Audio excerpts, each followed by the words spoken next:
Welcome to the Art of Hobbiness, where Tam and I discuss our journey to rediscover our authentic selves through hobbies. Join us as we talk about everything related to a millennial woman and mom who's tired of putting everyone else first. I'm Erin, and I'm so excited to be here with my best friend and co-host Tam for our very first episode. That's right. Can you believe we're actually doing this, Tam? No, I cannot believe we're doing this. I feel like we've been talking about this for like ages, and now that we're finally pulling the plug, I'm so ready for it. Yeah. I feel like this is our very first episode, and we are just going to just dive right in with all the bumps and bruises along the way. Yeah, I totally agree. I cannot believe it. As I think we both feel like we're very nervous to start this podcast and put ourselves out there, but I am so ready to just jump in and do it. Yeah, I feel like a few months ago we were really struggling with just trying to feel like who we are as a person. Yep. But in different points of life, right? We're at the same point, but then also kind of at different points. Right. I feel like, we're both millennial moms. We both have 2 kids, but I feel like your reason of finding a hobby is somewhat a little bit different than my reason of finding a hobby. Do you want to talk about why you want to find a hobby? Yeah, sure, for sure. I think I came to a place, really over the last year of just trying to,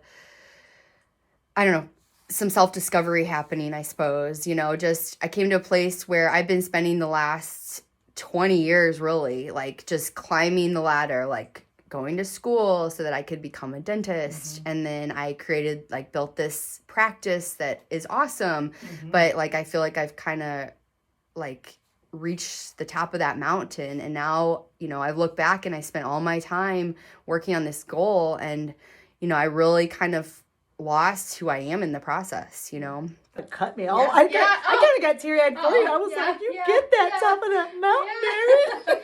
And did it. I feel very good about that, I've accomplished a lot. And, in the process, obviously I have an amazing husband, Adam, and 2 beautiful boys. And, I'm so lucky. But, I look back and I really haven't spent much time on myself or doing things for myself. It's all been about work and family and being a good mom, being a boss, being a, professional. And so, I think there's just something missing. I feel like there's something missing in my life. And so that's kind of where I came from starting this journey with. Yeah, I think that's really just bared yourself there. And I'm so appreciative that you did that. I kind of am I'm reaching around and hugging you, but I also don't want to spill my drink on you while I do. So I love you, man. I love you too. No, I can totally relate to that because I feel like even in my journey for hobbiness, we get so caught up in these goals of okay, I've got to be the best, employee that I can be so I can get to the top of the chain because that's a goal that I want to be. I want to be a strong, independent woman. But then I also got married along the way. And so I also really, really want to be a great wife. And then I became a mom along the way. And I really want to be a great mom. And while those are goals that I feel like I'm hitting, and I do feel fulfilled by them, I also feel like there's I look back and I'm kind of well, okay, those were really awesome goals, but I feel that, did I have fun the whole time? Maybe there wasn't a lot of fun along the time because I was just so focused with my head down on I got to be the best of these 3 things in my life. And so I, kind of reflecting back, I was maybe if I had had a hobby along the way, something that kind of made me feel like I was doing something well for myself, maybe that would have made me feel there was some fun along the way. I think for me, it's always felt really selfish to take the time to, when you have all those other responsibilities and even as wonderful as they are, it's always felt really selfish to be take a couple hours to go do something that's not necessarily productive or contributing to my family or my work. It's always just felt frivolous or something, and so, but I feel through my past year, I started doing some talk therapy, and one thing I've come out of that is you can't really take care of other people until you take care of yourself. And I feel that's something I'm starting to realize. Was it you that told me about the whole if you're on an airplane, you put the mask on yourself? Screw the other people. I mean, that's what they tell you, right? That's you got to take care of yourself first, otherwise you can't help other people. So I think it's something I've been really trying to remember through this process. You bring up a really good word, selfish, because I feel that that's a word that I think like resonated with me in you stating that. Like, I feel like, you know, my kids are getting to the point where they're starting to be less and less dependent on me, which means more time.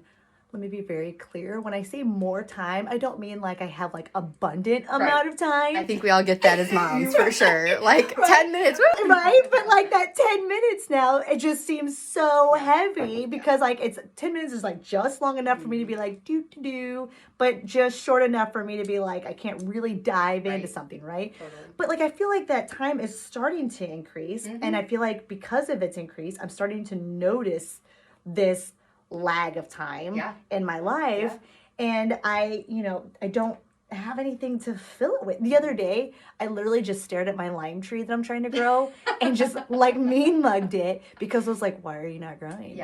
You feel like you're not doing much. I water you. I put you in the light. I literally move you around my house all day long to find light. Why aren't you doing anything? That's what I did with my 10 minutes of time here.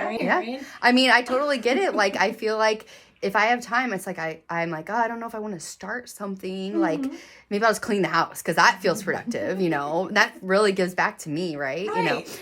But no, I think that talking to, once we started having these conversations, I started talking to other women and like seeing what else is out there. And I feel like a lot of people our age probably feel, or well, women generally feel like this. And I don't know if it's like our generation or maybe all women have always felt like this when they get to a certain point in their lives. But I think, you know, I'm just ready to like you said, have more fun in life. You know, that's really, I think, a big value I've realized that I'm missing in my life. You know, like I feel like I have pockets of fun, like when we're with each other. When we're with each other, of course, always giggling, and it's so fun. But I want to feel like that joy, like just like like being just really involved with something that you would like genuinely have chosen to do, that like nobody told you needed to do, that you just, and no, you don't care what other people think. It's just something that you want to do. I agree. And you bring up the fact of like that, the gender divide. Like if I'm just being totally honest, brutally honest here, part of me wanting to do this podcast was because I have just like a tinge of jealousy towards my husband, because like at any given point in time, the guy has like a Rolodex of like 7 or 8 hobbies that if he's got like 10 minutes to spare, he's in it. He just goes right into one of them and just looks like he just makes the most of his time. And there are some days where I just hate him. Where it's like my kids are entertaining themselves and I'm like, okay, so I've got this time, and then I go looking for him to have him fill that void, right? But he's busy doing his thing, and it's like, okay, well, I could either be obnoxious and demand that he drop everything to give me the attention that I feel I deserve as his wife, or maybe I could do something with my time that maybe brings me joy and helps me feel fulfilled. So a lot of this is kind of hoping to like find a way that like I don't like make him feel like he has to stop his 7 or 8, you know, hobbies, which we probably shouldn't knock him too much because one of his hobbies over the pandemic was building the sound studio. Oh my God. And so it became very relevant at this point in time. So I'm sorry, honey. I'm so sorry I complained about how much it cost you to build this thing. You're right. The microphone was the most expensive one. That was the better one. The time I was like, you spent what on a microphone? And here we are. So, he's never going to let you live that down. No, it turned out he's never going to let you live that down. No, the whole time that we were testing this, he was like, so what do you think about the relativity of that cost of the microphone now? Shut up. Just get it set up so Erin and I can record. That's right. Oh my gosh. Yes, that's awesome. Okay, so like we kind of talked about like why we feel the way we feel. But I think the other thing that like I feel like was a roadblock for me and like being like, okay, I'm going to find a hobby. I'm going to do a hobby. Okay.